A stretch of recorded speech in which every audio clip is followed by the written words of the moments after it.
Hello friends, my self Shivangi. और आज हम बात करेंगे कि आप सी टेट 2020 को सेल्फ स्टडी से कैसे क्रैक कर सकते हो। फ्रेंड्स, मेरे दिसंबर सी टेट में 124 मार्क्स आए थे और मैंने जस्ट 25 डेज पढ़ाई की थी। तो आप भी अपना सी टेट क्रैक कर सकते हो मेरी स्ट्रेटजी के साथ में। तो पहले तो आपको यही होना चाहिए कि क्या बुक्स आपको पढ़नी है, क्या स्ट्रेटजी आपको फॉलो करनी है।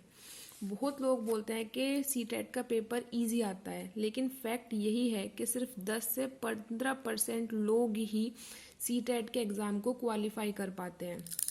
तो आप इससे आइडिया लगा सकते हो कि पेपर का लेवल कैसा होता होगा। तो उसके लिए सबसे पहले आपको सिलेबस को एनालाइज करना होगा। ये सबसे ज़्यादा इम्पोर्टेंट है। अगर आप सी टेट की तैयारी कर रहे हो, आने वाले सी टेट में बैठना चाह रहे हो, तो उसके लिए सबसे पहले आपको सिलेबस को एनालाइज करना होगा कि सी टेट का सिलेबस क्या है। ये फर्स्ट थिंग है जो आपको करनी पड़ेगी एग्ज़ाम देने से पहले। जब आप सिलेबस को एनालाइज कर लोगे, उसके बाद आपको प्रीवियस ईयर क्वेश्चंस पेपर करने होंगे। प्रीवियस ईयर क्वेश्चन पेपर का क्या है कि आप एक बार उन्हें देख लो कि कैसा पैटर्न है सी टेट का और किस टाइप के क्वेश्चंस आते हैं। ये आपकी 100% हेल्प करेगा सी टेट एग्ज़ाम में। ये दो चीज़ सबसे ज़्यादा ज़रूरी है। जब भी आप अपनी तैयारियों को शुरू करो तो आपको दो चीज़ सबसे पहले करनी होगी। सिलेबस को एनालाइज करो कि सिलेबस कैसा है, और फिर प्रीवियस ईयर क्वेश्चन पेपर देखो कि अब से 2 या 4 बार पहले का जो सी टेट हुआ है उसमें कैसे क्वेश्चंस आए, क्या पैटर्न है। फिर आप आओ बुक्स पे। आप हमेशा जब भी अपनी तैयारी करो तो ऑथेंटिक रिसोर्स से ही पढ़ो, ऑथेंटिक बुक्स से ही पढ़ो जो सी टेट के सिलेबस पर ही बेस्ड हो।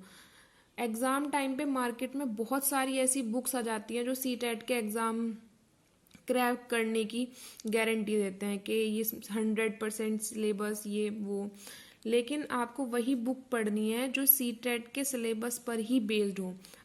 बहुत से लोग क्या करते हैं, यूपी टेट की जो बुक्स हैं वही सी टेट में पढ़ लेंगे, तो वो बिल्कुल अलग है। सी टेट का पैटर्न बिल्कुल अलग है, यूपी टेट का पैटर्न बिल्कुल अलग है। अब हम बात करेंगे एग्ज़ाम की। सी टेट 2 एग्ज़ाम कंडक्ट कराता है, C TET paper 1, C TET paper 2। Paper 1 में हम 11 साल तक के बच्चे के बारे में पढ़ेंगे और पेपर 2 में हम 14 साल तक के बच्चे के बारे में पढ़ेंगे। इसमें 4 सब्जेक्ट्स आते हैं पेपर 1 में। सीडीपी, इंग्लिश, हिंदी, मैथ्स और EVS. CDP, English, Hindi, SST, science and maths आते हैं पेपर 2 में। शुरू के जो 3 सब्जेक्ट्स हैं ये दोनों पेपर में ही कॉमन होंगे। पेपर 1 में मैथ्स और ईवीएस आएगा और पेपर 2 में जो आर्ट साइड के बच्चे हैं वो एसएसटी लेंगे, और जो साइंस, जिन्होंने बीएससी किया हुआ है 12th के बाद, वो साइंस एंड मैथ्स लेते हैं। तो अब आपको कैसे करना है, सीडीपी, इंग्लिश और हिंदी ये दोनों सेम है दोनों पेपर में, तो आप इनमें क्या है कि इनकी दोनों की तैयारी आप साथ साथ कर सकते हो। जो सीडीपी है, आप सीडीपी के लिए कोई भी ऑथेंटिक चैनल पे जा सकते हो जो सीडीपी के सिलेबस पर ही पढ़ा रहा हो, जैसे कि लेट्स लर्न, अच्छा चैनल है, सीडीपी अच्छी कराते हैं वहाँ पे। बुक से अगर आप पढ़ना चाह रहे हो तो मैग्रो हिल सबसे अच्छी बुक है। मैंने मैग्रो हिल से ही पढ़ा था और मेरे सी टेट में अच्छे मार्क्स आए थे। सीडीपी में आई थिंक 27 मार्क्स मेरे थे सीडीपी में। मैग्रो हिल बुक पढ़ी थी और साथ साथ प्रीवियस ईयर क्वेश्चन पेपर्स करे थे। इंग्लिश ये तीनों सब्जेक्ट 90 मार्क्स के होंगे। इंग्लिश में और हिंदी में बहुत से लोग क्या करते हैं, ग्रामर पढ़ेंगे, नाउन पढ़ेंगे, टेंस पढ़ेंगे, जबकि ये चीज़ आपकी बिल्कुल भी हेल्प नहीं करने वाली। ग्रामर से मुश्किल 1 या 2 क्वेश्चन पूछेगा वो, और वो भी पैसेज के थ्रू पूछ भी लेगा और नहीं भी पूछ लेगा। तो इसलिए आप ग्रामर पे बिल्कुल भी अपना टाइम वेस्ट मत करो। इसमें 2 पैसेज आने वाले हैं 15 नंबर में, एक 8 नंबर का और एक 7 नंबर का, और 15 नंबर की पेडागोजी आएगी। सेम है हिंदी और इंग्लिश में। तो आप क्या कर सकते हो, पैसेज के लिए आप डेली एक पैसेज सोल्व कर सकते हो, और पेडागोजी के लिए आप क्वेश्चंस कर सकते हो, क्वेश्चन की प्रैक्टिस कर सकते हो। आप डेली एक पैसेज की प्रैक्टिस करो, आपको बहुत हेल्प करेगा। फिर हम बात करेंगे इधर एसएसटी और साइंस की। आप ये दोनों सब्जेक्ट एनसीईआरटी से पढ़ो। 101% पेपर एनसीईआरटी से ही लगेगा।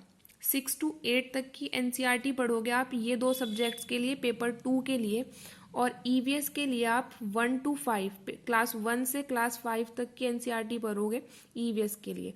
100% क्वेश्चन इसी में से ही लगने हैं।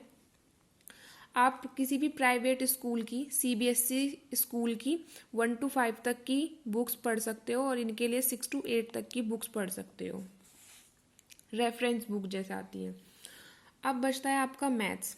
मैथ्स जो है आपका ये सब्जेक्ट होने के बाद मैथ्स आपका बहुत इंपॉर्टेंट रोल प्ले करेगा, क्योंकि अब टेट सिर्फ क्वालिफाई करना तो रहा नहीं। टेट के 1/4 मार्क्स जो हैं वो आपके सुपर टेट में ऐड होंगे, तो इसलिए आपको अच्छे मार्क्स लाने होंगे। तो इसलिए आपको अपने पांचों के पांचों सब्जेक्ट ही अच्छे स्ट्रॉन्ग करने पड़ेंगे, जिससे कि आपके अच्छे खासे मार्क्स आ जाएं। मैथ्स में आप क्या करोगे, टॉपिक वाइज प्रिपेयर करो, चैप्टर वाइज कोई भी एक पर्टिकुलर टॉपिक लो, लाइक परसेंटेज, नंबर सिस्टम, और आपका प्रॉफिट एंड लॉस। तो मतलब आप टॉपिक वाइज प्रिपेयर करो। कोई भी पर्टिकुलर टॉपिक लिया, उस पर आपने उसे पहले प्रिपेयर करा और फिर क्वेश्चंस की प्रैक्टिस करो। मैथ्स में सबसे ज़्यादा आपकी यही हेल्प करेगा और कुछ नहीं। 25 डेज में मैंने सीटेट क्लियर कर लिया था, उससे पहले मैंने बुक भी नहीं उठाई थी। 25 डेज में मैंने 124 मार्क्स ईजीली ले आई थी मैं। तो इसलिए आप भी अपनी यही स्ट्रेटजी फॉलो करके आप भी अपनी तैयारी करो, बहुत अच्छे मार्क्स आपके आएंगे। इस चैनल पर मैं आपको मैथ्स, ईवीएस और साइंस से रिलेटेड वीडियोस प्रोवाइड कराऊंगी, साथ साथ इंग्लिश के एक पैसेज सोल्व कराऊंगी और pedagogy. Thank you friends. If you like my content, please do like and subscribe to my channel and share my channel with your friends.